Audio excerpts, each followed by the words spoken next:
విలాపవాక్యాలు 2వ అధ్యాయము నేను చూస్తున్నానండి, ఒక నిమిషం.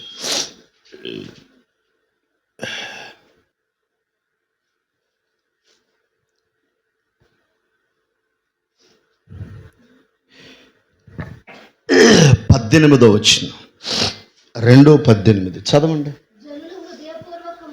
చదివినా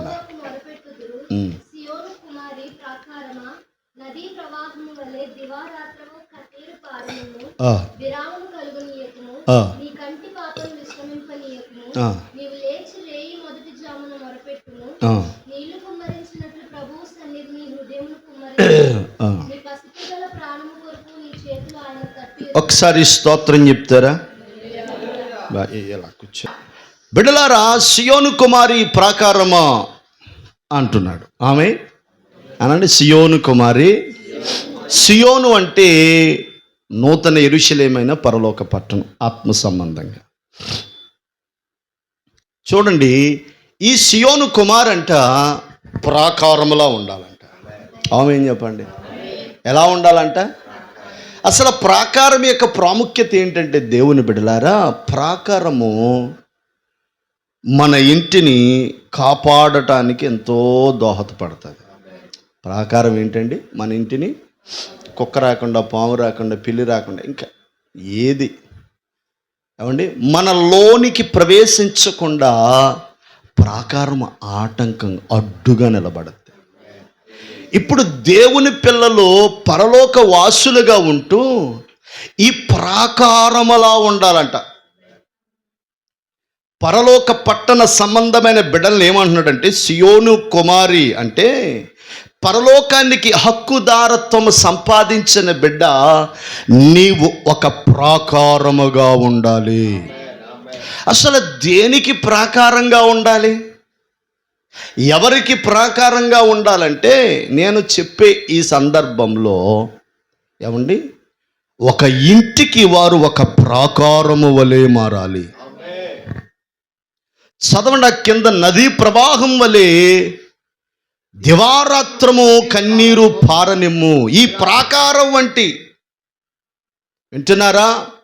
ఈ ప్రాకారం వంటి వ్యక్తులతో ఏమని చెప్తున్నాడంటే, నేను ఒక ప్రాకారముగా ఉండాలి. ఇప్పుడు ప్రభువు నాకు అప్పగించిన సంఘాల కొరకు, ప్రభువు నాకు అప్పగించిన ప్రాంతాల కొరకు నేను ఒక ప్రాకారములా పని చేయాలి.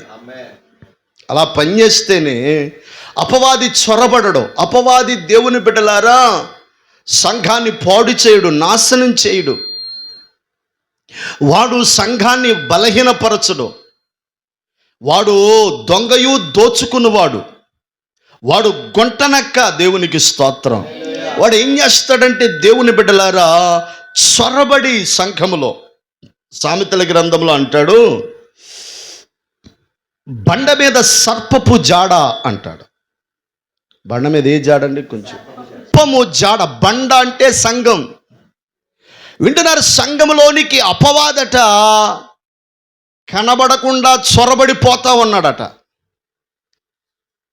నేనంటాను బిడలారా, దైవజనుడు సంఘానికి ప్రాకారము, కుటుంబానికి స్త్రీ ప్రాకారములా ఉండాలి. ఈ సందర్భంలో మాట్లాడేది స్త్రీ కోసమే. నీ కుటుంబానికి నువ్వు ఒక ప్రాకారములా ఉండాలి. నీ కుటుంబానికి కాపుదలగా ఉండాలి. నీ కుటుంబానికి అడ్డుపడే వ్యక్తిగా నువ్వు ఉండాలి. ఎవరిని మింగుదునని అపవాది చొరబడుతూ, దేవుని బిడ్డలారా, ఎవరిని మింగుదునని నాశనకర్త, లయకర్త ఎవండి దేశములో తిరుగుతూ ఉన్నాడు. సంహారకుడు దేశములో తిరుగుతూ ఉన్నాడు. కాబట్టి వాడి బారి నుంచి మన బిడ్డలను కాపాడుకోవాలి. వాడి బారి నుంచి దేవుడిని అప్పగించిన నీ భర్తను కాపాడుకోవాలి. వాడి బారి నుంచి దేవుడినికి ఇచ్చిన పిల్లలను కాపాడుకోవాలి. స్తోత్రం చెప్పండి. కాపాడుకోవలసిన బాధ్యత సియోను కుమారుకుంది. రక్షణ పొందిన బిడ్డకుంది. బాప్తిస్మం పొందిన బిడ్డకుంది. మారు మనస్సు పొందిన బిడ్డకుంది. సంఘంలో చేర్చబడిన బిడ్డకున్న బాధ్యత ఏంటంటే, నీ కుటుంబం కోసం, సంఘం కోసం, గ్రామం కోసం, దేశం కోసం అడ్డుపడగలిగిన ఒక ప్రాకారములను ఉండాలి. అలా ఉంటే శత్రు చొరబడడు. అలా ఉంటే అపవాది చొరబడడు. అలా ఉంటే సాతాను నీ వారిని నాశనము చేయడు. కుటుంబాల్లోనికి రోగాలు రావడానికి కారణం మనమే, దయ్యాలు చొరబడడానికి కారణం మనమే, చేతబడి రావడానికి కారణం మనమే, అప్పులు రావడానికి కారణం మనమే, తిప్పలు రావడానికి కారణం మనమే. ఎందుకంటే ప్రాకారముగా ఉండవలసిన నీవు పనిలేని వ్యక్తిగా మారిపోతున్నావు. హల్లెలూయా. ఈ ప్రాకారం వంటి వారు చేయవలసిన పనులేంటో చెప్పనా? వారట దివారాత్రము నది ప్రవాహం ఎలా ప్రవహిస్తుందో ఈ ప్రాకారం వంటి బిడ్డలో కన్నీరు అలా పారాలి. ఒకసారి విలాప వాక్యాలు తెవ్వండి, క్షమించండి, ఇర్మియా పుస్తకం తెవ్వండి, 9వ అధ్యాయము.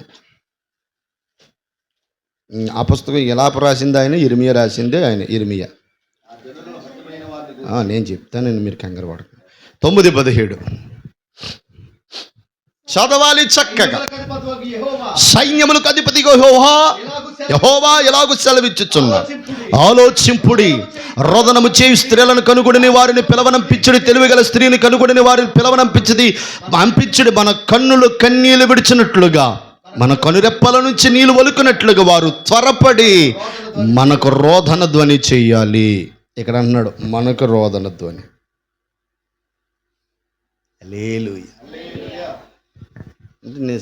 ఇప్పుడు ఎట్లాంటి స్త్రీలను పోగు చేయమంటున్నాడో, ఎట్లాంటి స్త్రీలను కనుగోమంటున్నాడో, ఎట్లాంటి స్త్రీలను దైవజనుడైన దేవుని బిడ్డలారా ప్రవక్త అయిన ఇర్మియా ఎందుకు కనుగోమన్నాడు? వారు మన కొరకు విజ్ఞాపన చేస్తారు, మన కొరకు కన్నీళ్లు కారుస్తారు. పరిశుద్ధ అగస్టిన్ అనే ఒక మిషనరీ దేవుని బిడ్డలారా చూడండి, తన తల్లి పేరు మోనిక. మహాప్రార్థనా యోధురాలు. తన కుమారుడు రక్షించబడాలని కొన్ని సంవత్సరాల నుంచి ప్రార్థన చేసి చేసి చేసి కన్నీరు కార్చి కార్చి చచ్చిపోయింది ఆమె. కానీ ప్రార్థన మాత్రం చావలే. ప్రార్థన మాత్రం ఏమవలేదండి. దేవుని బిడ్డలారా, ఆమె చేసిన ప్రార్థన ఫలితం ఏంటంటే తన కుమారుడు మారు మనస్సు పొందాడంటే. ఎంత మారు మనస్సు పొందాడు తెలుసా?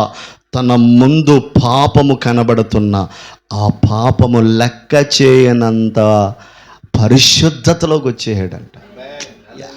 ఏం కృపండి బాబు. నీ పిల్లల కోసం నువ్వు రోధించాలా? ఈవెన్ ఒక పర్సన్కి మినిమం ప్రేయర్ ఏంటో చెప్పనా? కనీసం 40 minutes అయినా ప్రేయర్ చేయాలి, 1 hour అయినా ప్రేయర్ చేయాలి. దైవజనులు మాకు ఎలాగా ఎక్కువ ప్రార్థనలో గడపాలి, మా పనే అది. కాబట్టి సంఘం కనీసం 1 గంట సేపు అయినా, అది తెల్లవారుజామున 1 గంట సేపు అయినా మనం ప్రార్థన చేయకపోతే ఎలాగండి? పరలోక ప్రార్థనలో ఈరోజు భీమోలో కూడా చెప్పాను. పరలోక ప్రార్థనలో ఒక ప్రార్థన, ఒక మాట, మమ్మలను శోధనలో నుంచి తేక దుష్టుడి నుంచి తప్పించు అని మనం నిత్యము ప్రార్థన చేయాలి. మనం నిద్రపోతాం కానీ సైతాన్ని నిద్రవాడు. ఆడెప్పుడు మన మీద రీసెర్చ్లడికి ఏ త్రోవలో నుంచి రావాలా, ఎటు నుంచి నిన్ను నాశనం చేయాలి, ఎలా నిన్ను పడగొట్టాలి, ఎలా నీ ఆత్మీయ జీవితాన్ని కొల్లగొట్టాలి, ఎలా నీ భక్తిని పాడు చేయాలి. మీకు ఎప్పుడైనా అయ్యాల ప్రార్థన ఎందుకులే అనిపించింది అనుకో, ఖచ్చితంగా సైతానే. మీరు వెంటనే అడుగు, ఇక రండి ఇవాళ ఎందుకులేండి మానేయండి అనిపిస్తుంది అనుకో, సైతాను ఖచ్చితంగా దెయ్యమే. ఆ రోజు నీకు ఏదో ఉందో కృప. దేవుని స్తోత్రం. మా ఓడి ఇవాళ రానన్నాడు. హల్లెలూయా. ఎంత కృప దొరికినా. చూడండి, మనం ఎప్పుడైతే దేవుని పని విషయంలో సహవాసములో తగ్గిపోతామో అప్పుడు, అంటే మానేయాలనిపిస్తుంది, అప్పుడు ఏదో కృప దేవుడు నీకు ఎత్తాడో, ఏదో ఒక వజ్ర గని దాచి ఉంచాడు. స్తోత్రం చెప్పండి. ఇక్కడ అన్నాడు, వారు మన కొరకు రోదన. ఎలా చేస్తారంట రోదన? వారు తెలివిగలవారట. ఇంకా చెప్పనండి, వారు కన్నుల నుంచి కన్నీళ్లు విడిచినట్లుగా, కొనిరెప్పల నుంచి నీళ్లు ఒలికినట్లుగా త్వరపడి రోదన చేస్తారట. దేవునికి స్తోత్రం. హల్లెలూయా. అసలు ఎందుకు ప్రార్థన చేయాలి, ఎందుకు కన్నీరు గార్చారు? 21వ వచనం చదవండి. యిర్మీయా. వీధులలో పసిపిల్లలు లేకుండగను, రాజమార్గములో యవనులు లేకుండగను వారి నాశనము చేయుటకు మరణము మన కిటికీల గుండా ఎక్కుచున్నది, మన నగరులో ప్రవేశించుచున్నది. యెహోవా వాక్యది. యెహోవా వాక్కు ఏటట? పసిపిల్లలను యవనస్తులను నాశనము చేయుట కొరకు అపవాది తిరుగులోడుచూ ఉన్నాడట. మరణము కిటికీలు కూడా. మరణం అంటే ఏంటండి? సైతాన్. కిటికీలు అంటే ఏంటి? కళ్ళు. ఇప్పుడు మొత్తం వర్క్ అంతా కళ్ళే. నేత్రాశ అనండి, కంటితో చూసి ఆశించేదాన్ని నేత్రాశ. ఎందుకు మనం రోదన చేయాలి, ఎందుకు మనం ప్రార్థన చేయాలంటే నాశనము చేయుటకు అపవాది, పడగొట్టుటకు అపవాది, కోల్చుటకు అపవాది, ఏమండి బలహీనపరచుటకు అపవాది దేవుని బిడలార వీధులలో సంచారము చేస్తా ఉన్నాడంటే దేవునికి స్తోత్రం. ఇశ్రాయేలు ప్రజలండి, ఇశ్రాయేలు ప్రజల కొరకు ప్రభు 12 అద్భుతాలు చేశాడు. 11 అద్భుతాలకి ఫరో కదలలేదండి. 12 అద్భుతానికి వాడికి మొత్తం బోల్ట్లన్నీ ఊడిపోయి. ఆ 12 అద్భుతం ఏంటి తెలుసా? గొర్రె పిల్లను వధించుట. స్తోత్రం చెప్పాలి, గట్టిగా చెప్పాలి. ఎందుకంటే దేవుని బిడ్డలారా 12వ అద్భుతం ఏంటంటే సంహారకుడు దేశములో బయలుదేరతాడంట. యేసుప్రభు ఏమని చెప్పాడంటే మోషేతో, నాయనా మోషే, ప్రతివారు ఇశ్రాయేలు ప్రజలైన ప్రతివారు కూడా ఒక గొర్రెపిల్లను తీసుకుని దానిని వధించి హిస్సోపు కుంచుతో దాని రక్తమును ఆ గడప నిలువు కమ్ముకి అడ్డకమ్మెలకి వేయండి. అర్ధరాత్రి ఏం జరుగుతుందంటే సంహారకుడు దేశములో బయలుదేరతాడు. సంహారకుడు దేశములో బయలుదేరుతున్నప్పుడు ఏం జరుగుతుందో తెలుసా? ఫరో మొదలుకొని సామాన్యుడి వరకు ఏ గడప కమ్ముల మీద గొర్రెపిల్ల రక్తము ఉండదో ఆ ఇంటిలో తొలిచూరోడు చచ్చిపోతాడు. ఆ ఇంటిలో మరణ మృదంగం మోగుతుంది, మరణ కేకలు మోగుతాయి. ఇది నా శాసనం అని చెప్పేసి ప్రభు మోషేకి చెప్తే మోషే ప్రకటిస్తాడండి. ఐగుప్తీయులలో ఒక్కడ కూడా దాన్ని పాటించడం. కానీ ఇజ్రాయేలు ప్రజల్లో ప్రతి ఇంటి మీద యేసుక్రీస్తు రక్తము అట్లా ముద్ర వేయబడి ఉంటుంది. జరిగిన సంగతి ఏంటో తెలుసా? ఫరో మొదలుకొని ఐగుప్తిలో పనివాడు పిల్ల వరకు ఆ ఇంట్లో ప్రతి ఒక్కరింట్లో శవాలు వేసుకొని అంట. ఎందుకంటే యేసు రక్తం. నేను చెప్పనా, మన జీవితాల్లో నీకు నాశనం రాకుండా ఉండాలంటే 1 ప్రార్థన, 2 యేసు రక్త కాపుదల. దేవుని స్తోత్రం. 1 ఏంటి? అంతే, గొప్ప ఔషధాలు, సూపర్. దేవుని స్తోత్రం. ఇప్పుడు మనం ప్రార్థన చేయాలి, రోదన చేయాలి, కన్నీళ్లు గార్చాలి. నేను చెప్పనా, ఎలాంటి బండైన నీటి ప్రవాహానికి కరిగిపోద్దంట. ప్రవాహానికి బండ కరిగి అదే ఇసుక. నీకు అర్థమవుతుందా? కొంతవరకు అది, కొంతవరకు ఇంకా చాలా ఉంటుంది. కానీ 99% ఇసుక పుట్టేది ఎక్కడి నుంచి? నీటి ప్రవాహానికి ఆ రాయి చిన్న చిన్న పొరలుగా కట్ చేయబడుతుంది. అందుకే కన్నీటి ప్రార్థన నీకు గొప్ప సంతోషాన్ని తీసుకొస్తుంది. యిర్మీయాలోకి వచ్చేద్దాం. దేవుని స్తోత్రం. నదీ ప్రవాహం వలె దివారాత్రము కన్నీరు పారనిము, విరామము కలగనీయకము. కన్నీటి ప్రార్థనకి, ఏమండి, ప్రార్థనకి కన్నీటి ప్రార్థనకి ఏముండకూడదంట? విరామము అంటే ఆపటం ఉండకూడదు. ప్రతిరోజు ప్రార్థన చేస్తూనే ఉండాలట. ఎందుకంటే మన కుటుంబాల క్షేమం, మన బిడ్డల క్షేమం, నీకు అప్పగించబడిన కుటుంబీకులందరూ క్షేమంగా ఉండాలి, నీ గ్రామం క్షేమంగా ఉండాలి అంటే నేను చెప్తున్నాను బిడ్డ, ఖచ్చితంగా నీవు ప్రార్థనా ప్రాకారంగా నిలబడాలి. బద్దలైన బండ సందులలో ఏమండి నిలబడగలిగిన వారిలా ఉండాలి. దేవునికి మహిమ కలుగును గాక అంటూ ఏమంటున్నాడంటే తెలుసా? కన్నీరు కారణము విరామము కలగనీకంటూ నీవు లేచి రేయు మొదటి జామున మొర్ర పెట్టాలంట. ఎలా మొర్ర పెట్టాలి?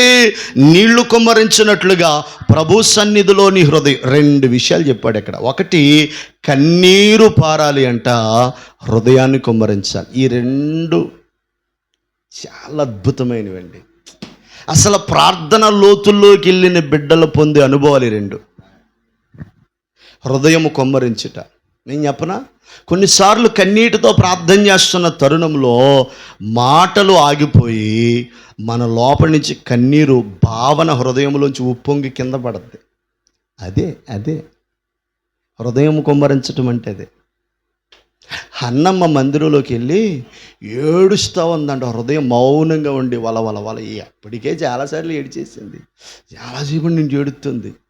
చచ్చిపోయిన దగ్గర ఏడ్చి అంటారు చూసా, అదే హృదయం కొమ్మరించటం అంటే హృదయములో ఉన్న భావాలు ఏమండి కళ్ళంట రావడమే. అది అసలు ప్రార్థనలో అత్యున్నతమైన స్థాయి. అది ఆ స్థాయికి రావాలి మనం. ఆ స్థాయికి చేసిన తప్పే సన్నిధి తీసేయకు, కృప తీసేయకు, ఆత్మ తీసేయకు, రక్షణ ఆనందం తీసేయకు. హృదయము కొమ్మరించటం రావాలి నీకు. ఆ ప్రార్థన చేసిన బిడ్డలో పాడిన మాట్లాడిన అసలు వారు ప్రత్యేకం. వారంతా ప్రత్యేకంగా ఉంటారు. బడాయి చేస్తారు చూసావా, దేవుని జాతర ఇంకా అలా గొడవే. నేను చెప్పను. హృదయములో నుంచి వచ్చే ఆర్తనాదాలు వేరండి. ఆ స్థాయిలోనికి మనం వెళ్ళాలంటే పరిశుద్ధాత్ముడే తీసుకెళ్ళగలడు అక్కడికి. ఆ స్థాయికి, నిన్ను ఉన్నతమైన ఆ స్థాయికి హృదయాన్ని ఏం చేయాలంట? యెహోవా సన్నిధిలో ఎలా కుమ్మరించాలంట? నీరు. ఎలాగండి? హల్లెలూయా. నీళ్ళు ఎలాగైతే నీళ్ళు మనం బిందులోంచి ఎలా పోతామో, హృదయం అలాగా మన భావన, ఆశలు, ఆలోచనలు ఆయన పాదాల దగ్గర కుమ్మరించేయాలి. అందుకనే పాపాత్మురాలు ఒక స్త్రీ కన్నీరు అనమాట. ఇంకెవడు మాట్లాడలేదు. No talking. దేవుని స్తోత్రం. ఏడుతువేమంటారు? Only crying. దేవుని స్తోత్రం. కన్నీటిని ఏమంటారండి? ఇక దేవుని ఇక అంత ఇంగ్లీష్ ఎంత నేర్పితే అందులోకి వెళ్ళిపో. ఆవిడ మాటలు అయిపోయినాయండి. మాటలేం మాట్లాడతలే. యేసుప్రభు అలా కాళ్ళు వెనక్కి కూర్చున్నాడు. దగ్గరికి వచ్చింది, ఏడుస్తుందంటే ఏడిపోయి ఉంది. ఆమె ఏమని ఏడుస్తుందో చెప్పనా? అమ్మాని పిలిచావు ప్రభువా, అది ఎవ్వరు పిలవని పిలుపు, నేనెన్నడూ వినని పలుకు, తల్లి మరచిన మరోవనంటివే నావా. అప్పుడు దాకా ఉన్నా, ఏయ్ పనికి మళ్దాను, ఏయ్ అమ్మా ఓలా. అసలు అందరూ ఆమెను పిలిచే పిలుపు ఎలా ఉందంటే బహు అసహ్యకరంగా ఉంది. ఆమెను చూసిన చూపులు అసహ్యకరంగా ఉన్నాయి. కానీ యేసుప్రభు ఒక్కడే, అమ్మా ఎవరేమనలేదా? ఎవరేమనలేదు, నేనేమనరా అని దగ్గరికి అసలు యేసుప్రభు దగ్గర తీసుకుంటాం అంటే సూపర్ అండి బాబు. అలా గుండెకి ఎత్తుకుని, ఏం లేదు నాన్న, నేను ఎవరేమనలేదు కదా, నేనేమన్నా. అయితే ఒక మాట, ఇక నుంచి నీ పాపపు ఆ పరిస్థితి అన్ని కట్టిపెట్టి ఇక నుంచి మహిమకరమైన జీవితం జీవించ అన్నాడు. ఇవన్నీ తలుసుకుని నాలాంటి ఒక పాపాత్మురాలు కూడా నువ్వు క్షమిస్తావా అని మాటతో చెప్పకుండా కన్నీటితో చెప్తుంది. దేంతో చెప్తుందండి? కన్నీటితో. మాటలతో చెప్తులే. పాదాల మీద నీళ్లు బలా బలా బలా బలా కారుతున్నాయి అంట. 2 కాళ్ళు కడుక్కోవడానికి కనీసం మ్యాక్సిమం 2 చెంబులు నీళ్ళు ఉంటాయి కదా, అంతగా కన్నీరు గార్చిందంట యేసు పాదాల మీద. కార్చి తన తల ఉంటుంది కదా, అవుతుందే మురిసిపోయాడు అంటండి. ఎవడో డిస్టర్బ్ చేయబడే, ఆగో ఏంటది చేయని. యేసుప్రభు వారు ఆమె ఎంతవరకు ఏడవగలిగిందో అంతవరకు. నేను విషయం చెప్పను, మనకి ఆయన యేసుప్రభువే.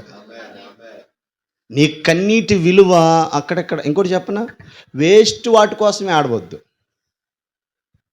కిసిబిసికి నాకు కొత్త చీర కొనమంటే కొనలేదమ్మా, మా అమ్మోరింటికి తీసుకెళ్ళమంటే తీసుకెళ్ళలేదు అమ్మా, ఇలాంటి వ్యర్థమైన ఏడుపులు ఏడవకూడదు. మన కన్నీరు చాలా విలువైంది. నేనైతే అలాగే చూస్తానండి. అంటే యేసుప్రభు పాదాల దగ్గరే. దేవుని స్తోత్రం. ఆయన పాదాల దగ్గర మనం దేవుని బిడ్డలారా మొర్ర పెట్టగలిగి కన్నీరు కార్చగలిగితే దానికి విలువ ఉంటుంది. ఎక్కడ పడితే అక్కడ, ఎవరి దగ్గర పడితే వాళ్ళు దగ్గర ఏడ్చామనుకో, ఇంకంతే, పోయాని మార్కులన్నీ, పోయాని భక్తి అంత. స్తోత్రం, హల్లెలూయా. ఇప్పుడు నాకు సాగర్ అంటే ఇష్టం అనుకో, ఏదో నన్ను చూస్తాడని ఓ ముసలి కన్నీళ్ళు కార్చాను అనుకో, ఏ సోహం అండి, హల్లెలూయా. అడగండి, ఎప్పుడైనా ఏడ్చాను మీ దగ్గర? ఏడవను, దేవుని స్తోత్రం. ఎవరి దగ్గర ఏడవను. దుఃఖం కలిగితే ఏసే దగ్గర ఏడవాలా, ప్రార్థనలో ఏడవాలా. మరి ఆరాధనలు ఏడుతున్నారు కదంటే అభిషేకం వచ్చి ఏడుతున్నాను. దేవుని స్తోత్రం, హల్లెలూయా. ఇంకా చెప్పాలి, ఇంకేమని చెప్తున్నా, నీ పసిపిల్లల ప్రాణం కొరకు నీ చేతులు ఆయన తట్టు. స్తోత్రం. ఎవరి కోసం అండి? పసిపిల్లల కొరకు. నీ కొడుకు ఎప్పుడు నీకు పసిపిల్లోడే. మా అమ్మ దగ్గరికి నేను ఎప్పుడు వెళ్ళినా చిన్న పిల్లోళ్ళ చూస్తుంది, డబ్బులు ఎత్తుంది. ఎప్పుడైనా 50 ఉంటే 50 ఎత్తుంది, 100 ఉంటే 100 ఎత్తుంది. నా యవన కాలంలో కూడా అలాగే ఇచ్చేది, ఇప్పుడు కూడా అలాగే ఎత్తుంది. నేను వెళ్ళాను అనుకో, అండం తింటా ఉన్నప్పుడు వెళ్ళాను అనుకో, నోట్లో ముద్దాడుతుంది. నేను ఎప్పుడు నా తల్లికి పసిపిల్లోనే. దేవుని స్తోత్రం. అంటే నీకు ఎంతమంది పిల్లలు ఉన్నారని నీకు పసిపిల్లలు, వాళ్ళ కోసం నువ్వు ఏం చేయాలి? అంతే. దైవ భక్తి కలిగిన బిడ్డలు చేసి ఒక మొదటి పని ఏంటంటే, నీ ఇంటికి నువ్వు ప్రాకారంలా ఉండాలి. హల్లెలూయా, హల్లెలూయా. సంఘానికి ప్రాకారంలా ఉండాలి, గ్రామానికి ప్రాకారం. ప్రాకారాన్ని దాటుకుని ఏదైనా రావాలంటే కష్టం. ఎరుకో ప్రాకారం దిట్టంగా ఉందంటండి. ఏమంటే ఎరుకో ప్రాకారాన్ని ఎక్కెళ్ళాలంటే కష్టతరం.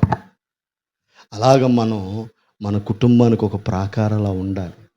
అలా ఉంటేనేనండి దేవుడు నీ కుటుంబాన్ని క్షేమంగా ఉంచుతాడు, కాపాడతాడు, రక్షిస్తాడు. ఏమండి, ఆరోగ్యాన్ని ఇస్తాడు, ఐశ్వర్యాన్ని ఇస్తాడు. సైతాన్ దోచుకెళ్ళేవాడు, ఆడు ఎంటర్ అవ్వకూడదు నీ ఇంట్లోనికి ఆడు ఎంటర్ అవ్వకూడదు. అంటే దేవుని బిడ్డ, నువ్వు ఎంటర్ అవ్వనివ్వకుండా ప్రాకారంలో నిలబడాలి. నువ్వు సియోను కుమార్తెవి కాబట్టి, సియోను కుమారుడు కాబట్టి బిడ్డ, నువ్వేం చేయాలి? ప్రాకారంగా ఉండాలి. కాబట్టి అలాంటి ఒక ప్రాకారం వల్లే ప్రభు మనం చేయనట్లుగా దేవుడు తన మాటలు దీవించును గాక. అందులో మా కళ్ళ మీకు 2 ప్రార్థన చేసుకుందాం. పాస్టమ్ గారు వచ్చిన